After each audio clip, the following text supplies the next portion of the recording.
Welcome to Popcorn Planet. I am Andy Signor, and David Fincher is out promoting his new film Mank for Netflix, starring Gary Oldman, which I'm sure would have probably been up for awards, let alone 2020 not having any films. Now it will absolutely be up for a lot of awards at the end of this year. How they're even doing awards for this movie is beyond me. But David Fincher's out doing interviews, and he made a quote about the Joker that's making the rounds. He says that Joker was a betrayal of the mentally ill. So long story short of it, as people are saying, he's slamming major Hollywood studios as well as Joaquin Phoenix's Joker. Let's go through the quote specifically. It's from the Telegraph, but I don't have all these sites now require you to buy them in order to see them, and I just can't afford to do that. So I have to go through Entertainment Weekly's. But he went through, obviously promoting Mank, talked about the film being a mashup of all these characters. Nobody would have thought that they had a shot at a giant hit with the Joker had The Dark Knight not been a massive hit as it was.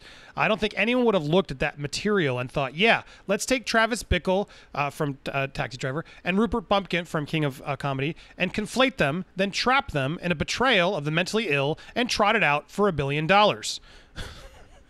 He's so cynical and just over it all. I'll save my thoughts. I'm sure that Warner Brothers thought at a certain price and with the right cast and with De Niro coming along for the ride, it would be a possible double or triple, Fincher added in the interview. But I cannot imagine that the movie would have been released had it been 1999. As Entertainment Weekly is even showing here, he's referring obviously to that year as a reference to his own Fight Club, whose studio executive at the time contrasted with Joker's.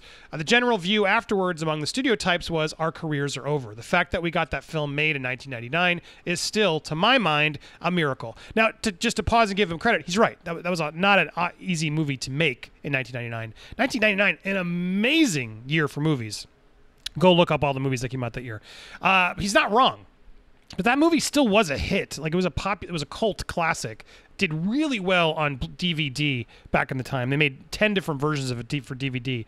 So while I'm sure it was hard for him, he's right. There's a little bit of like sour grapes of why in my day we couldn't make movies like this, and now they're making them like in the Joker. It's the times, man. David Fincher, either deal with the times or sound like Grandpa Simpson yelling at clouds. The reality of our current situation is that the five families, I do love that, reference the five mafia organizations depicted in The Godfather. He's talking about the studios, don't want to make anything that can't make them $1 billion, Fincher continued. None of them want to be in the medium-priced, challenging content business, and that cleaves off exactly the kind of movies I make. What the streamers are doing is providing a platform for the kind of cinema that actually reflects our culture and wrestles with big ideas, where things are, what people are anxious and unsure about. Those are the kinds of movies that would have been dead on arrival 5 years ago. Citing another one of his films, Gone Girl from 2014, he noted, it would have been impossible to get a movie with that discordant, evaporating ending made if it hadn't been able to point to the book sales from the New York Times. Fincher had been in business with Netflix for several years, obviously House of Cards, Mindhunter, and he just signed a 4-year exclusive deal starting with Mank, which will the first movie since Gone Girl, which debuts on Netflix on December 4th. Fincher also teased his possible future projects, saying he's been considering a miniseries dealing with cancel culture. Ooh, at the heart, it's always it's always at its heart, it's about how we in modern society measure an apology. If you give a truly heartfelt apology and no one believes it, do you even apologize at all? It's a troubling idea, but we live in troubling times. Now, I love that part at the end. I love the idea of David Fincher making a cancel culture movie because he's right. If a tree falls in the woods and no one's there to hear it, did it fall? Yeah. But the comparison here, if you give a truly heartfelt apology and no one believes it, did you even apologize? No. According to the media and the mob, no.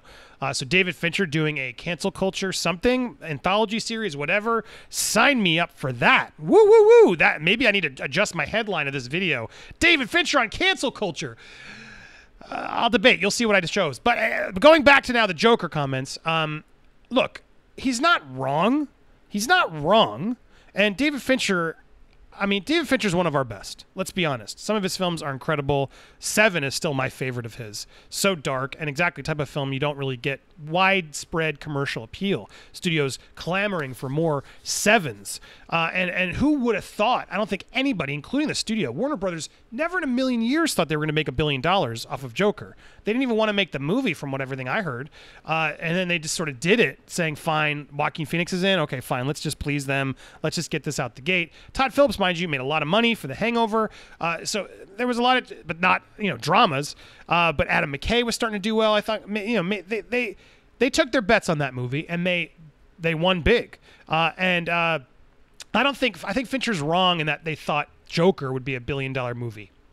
I don't believe for a second anybody thought Joker could make $1 billion just because it was such a R-rated piece. It's like everything he says. Who combining Taxi Driver with King of Comedy in a drama that's about the mentally ill. Like, who would have thought that would make $1 billion? No one. So I disagree with him slightly in that. I do think there's a little bit of sour grapes of in my day, as we couldn't make these movies. But to David Fincher, to correct David Fincher, of course you can make movies. If Netflix didn't do it, Amazon would have done it. Somebody would have done it. This idea that nobody wants to work with David Fincher or fund some of his movies, to me seems ridiculous. Now, maybe David Fincher wants to spend even more money and get those Irishman deals. That's what every filmmaker wants. But come on, we can't all can't give away, $200 million to make Irishman type movies every time. We would never get any other movies. Where's the profit? Your movies have to make profit in order to sell. And David Fincher has movies have made profit, don't get me wrong, but not to the level of like a Marvel movie that gets those types of budgets. So I think, look, I love David Fincher. He's one of our best, as I said. I think he makes some valid points here. Studios don't want to make medium films anymore. He's correct on that regard. Netflix is sort of the one place that's sort of jumping in and grabbing those smaller budget, medium budget pictures to put in their catalog so they can build a catalog. And I think that's what a lot of people want to watch at home is medium level budgets. They want to see the big budgets in theaters when they come back. Hopefully they come back at some point. But yeah, the current situation, the major studios, they need to make billions of dollars to recoup their investment. It's a lot of cost, right? A lot of overhead, a lot of merchandising, and a lot of, marketing they have to do to even promote these things. So more often than not, they're relying on existing franchises, IP, etc. But yes, streaming provides that platform, as he says, that reflects on our culture, wrestles with big ideas, things that what people are anxious and unsure about. Look, so would HBO Max, I think. HBO Max would pay him in a heartbeat to get David Fincher exclusive things. But Fincher knows Netflix is the popular kid right now, and to have a deal with them makes him seem more in demand.